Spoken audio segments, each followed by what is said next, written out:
प्रणाम सभी को। एक साधक जानना चाहते थे कि ये जो 7 जन्मों वाला प्यार है, ये वास्तव में इसकी कोई आध्यात्मिक दृष्टिकोण से भी इसको सत्यापित किया जा सकता है या फिर बस ये कोरी कल्पना मात्र है, एक मान्यता मात्र है। इससे अतिरिक्त ये कुछ भी नहीं।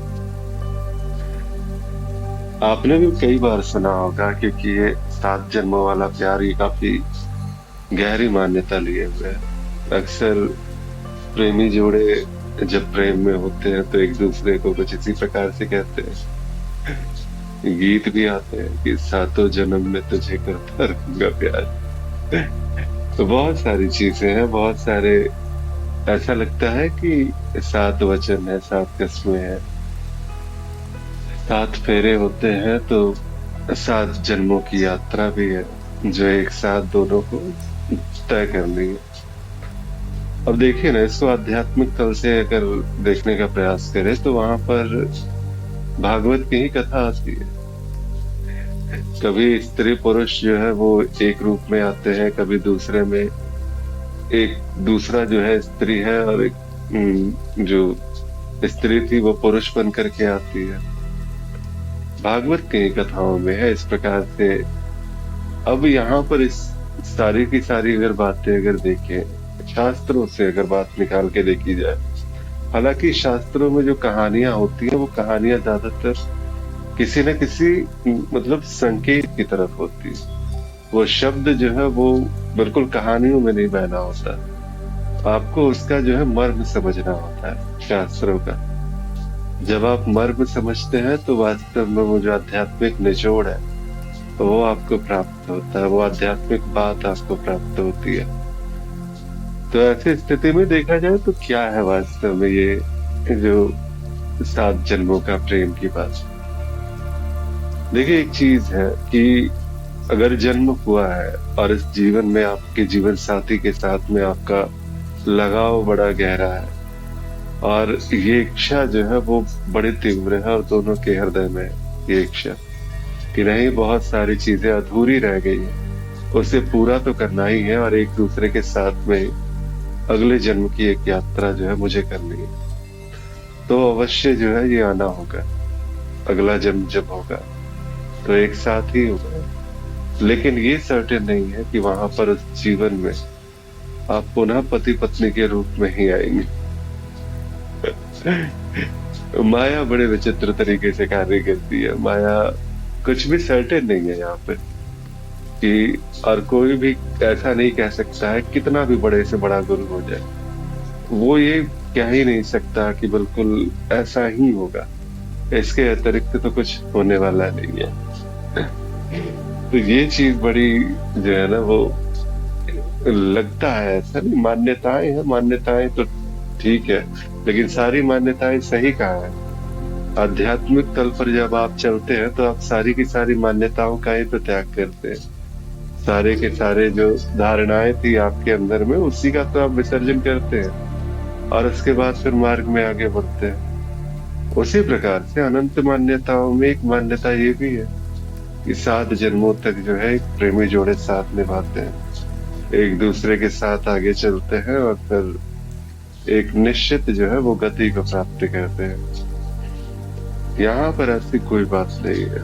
आना होगा, लेकिन पति पत्नी के रूप में नहीं, ये आवश्यक नहीं है। ये संभावना है इसकी भी है कि पति पत्नी के रूप में आप आ जाओ, लेकिन ज्यादा संभावना इस बात की है कि कुछ और रिश्तों में कभी कभी तो पिता पुत्र के रूप में, माता पुत्र के रूप में,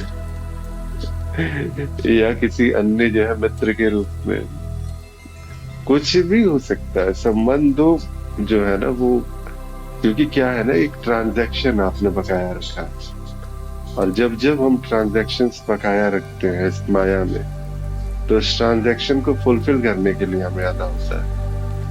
अब ये भी बड़ी एक मतलब चमत्कृत करने वाली बात है कि अगर आप अपने जीवन में भी गिने बिना, कुल मिलाकर के 40 से 50 लोग ही ऐसे हैं जिनके साथ में आपकी पूरी की पूरी यात्रा के दौरान में एक मतलब अच्छा खासा जो है एक समय बीता होगा। इससे ज्यादा लोग नहीं होते कभी भी। कारण शरीर के दृष्टिकोण से देखा जाए, वो आध्यात्मिक दृष्टिकोण से भी देखा जाए, जहां हम बात करते हैं महापरिवार के विषय में, ये कुछ है ऐसा जो परिवार से बढ़ करके महापरिवार की स्थिति में आता है। तो जब महापरिवार की बात होती है तो वहां पर क्या देखा जा सकता है कि क्या वास्तव में किस प्रकार के लोग हैं। महापरिवार में जैसे बहुत सारे ऐसे जो है, मतलब देखिए, आध्यात्मिक शब्दावली से मैं समझा नहीं सकता हूँ। अगर मैं वो समझाने जाऊंगा तो आपकी समझ में आएगा नहीं। तो बिल्कुल एक, जैसे कहते हैं, ठेठ भाषा तो उस धरातल पर आकर के मैं समझाने का प्रयास करता हूँ कि जैसे आप यहाँ पर जो है 40-50 लोगों के साथ में आपने ट्रांजैक्शन किया, तो वो ऊपर की स्थिति में भी जो है वहां पर भी 40-50 लोगों का एक समूह है, और वो वहां पर गुत्थम गुत्था होकर के बैठा पड़ा है। कई सारे ट्रांजैक्शन जो है वो आप लोग एक दूसरे के बीच में आप करते आए, और पता चलता है जब आप आध्यात्मिक प्रगति होती है, जब उस स्तर तक जाते हैं, तो वहां पर जाकर के ये बातें बड़ी गहराई से स्पष्ट होती है। वहां पर जाकर के आप ये बिल्कुल प्रमाण पा लेते हैं, महापरिवार वाले प्रमाण। यही 40-50 लोग हैं कुछ मिल करके, जो हजारों जन्मों से, मतलब हजारों वर्षों से, हजारों जन्मों से तो नहीं, हजारों वर्षों से कुछ ऐसा है कि एक साथ ही जन्म ले रहे हैं। उसी में से 10-15 एक साथ जन्म लेते हैं, 20 एक साथ जन्म लेते हैं, आपस का जो ट्रांजैक्शन है उसको निपटाते हैं, फिर चले जाते हैं अपने स्थान पे, और फिर पता चलता है फिर अगले जो है रूप में आते हैं, और फिर से वही वही लोग, कभी कोई पत्नी बन रहा है, कोई पिता बन रहा है, कोई पुत्र बन रहा है, कोई अलग अलग परिवार के सदस्य बन रहे हैं, और इसी प्रकार से ये यात्राएं चलती है, इसी प्रकार से ये सारा का सारा जीवन चलता है। तो इसमें ये लगता है कि अब 7 जन्मों का प्यार है, ठीक है, आना 7 जन्मों तक, लेकिन ये संभावना मत रखना कि बिल्कुल वैसे ही आओगे। तो इसीलिए बहुत सारी चीजें हैं, बहुत सारी बातें हैं। माया के विषय पे जो है कुछ भी संकल्प धारण नहीं करना चाहिए। ऐसे भी लोग होते हैं जो कहते हैं ना कि 2 हंसों का जोड़ा, और वो एक संकल्प स्थापित कर लेते हैं। तांत्रिक विधियां होती है इस प्रकार की कि वो संकल्प लिए जा सकते हैं, और संकल्पों के वजह से जो वो बार बार एक साथ एक दूसरे के साथ यहाँ पर आते हैं। वहां पर भी ये चीज निश्चित नहीं होता है कि पति पत्नी के रूप में ही आओगे या फिर कुछ और होगे। अब थोड़ा सा एक ऊपर की स्थिति जहां पर बिल्कुल सिद्ध हो चुके हैं योगी जन, वो तो इतना निर्धारित कर लेते हैं कि वो कहाँ जन्म लेंगे, किस स्थान पे जन्म लेंगे, उनके परिवार कौन कौन से होंगे, उनके साथ में आने वाले लोग कौन कौन से होंगे, उस जीवन में उनकी पत्नी कौन होगी, पुत्र कौन होंगे, उनका व्यवसाय क्या होगा, वो पूरा का पूरा स्क्रिप्ट जो है ना वो खुद ही लिख लेते हैं। तो आइए आध्यात्मिक क्षेत्र में आइए, उतरिए कर, और उस स्तर की जो है सिद्धि वहां तक आप प्राप्त कीजिए, तो फिर कहानियों पर आपका पूर्ण नियंत्रण होगा, और उसके बाद फिर जो है यहाँ पर से बिल्कुल अपने हिसाब से आप कहानियां जी, जिसके किसी के साथ भी आपको आना, हर बार और हर उसी तरीके से उसी रूप में आप आ सकते हैं। तो ये भी आध्यात्मिक एक स्तर है। वहां तक जाने के बाद, वहां तक ग्रो हो जाने के बाद फिर इस प्रकार की संभावना है, सामान्य घटना के तरीके से आप मतलब देख सकते हैं। कोई इसमें ऐसी बात नहीं है कि यहाँ पर इस घटना में किसी प्रकार से आपको संदेह रहेगा। इसीलिए तो अक्सर होता है ना कि बड़े बड़े बौद्ध में जो है, बौद्ध संप्रदाय के जो संघ चलते हैं, वहां पर अक्सर एक बात होती है, और वो ये बात होती है कि वहां पर उन संघों में गुरु अक्सर जो अपने शिष्य को बता के जाते थे कि देखो मैं इस घर में जन्म लूंगा, मैं इस समय में जन्म लूंगा, और उसके बाद फिर शिष्य जो है वो इंतजार करते थे समय के आने का। जब उस घर में उस गुरु का जन्म हुआ तो फिर वहां पहुंच जाते थे, और वहां पर उसके बाद फिर गुरु तभी से 3-4 वर्षों की ही आयु से वहां से वो चलते रहते हैं, वो उनकी आध्यात्मिक यात्रा फिर से प्रारंभ हो जाती है। तो इस प्रकार से देखा जाए तो लगभग 20-22 जन्मों तक तो मतलब जिनसे जो है मुलाकात मेरी खुद की हुई है, तो वहां से मैं बस बता सकता हूँ कि 22 जन्मों की यात्रा रही थी। और वो 22 जन्मों से इसी प्रकार से वो संप्रदाय में थे। तो ये सारा का सारा जो है वो खेल चलता रहता है। एक संप्रदाय के साथ जुड़ जाना भी थोड़ा इसमें सुनिश्चित करता है कि भेड़ बकरी नहीं बनोगे आप, आने वाले जन्मों में मनुष्य के रूप में ही आओगे।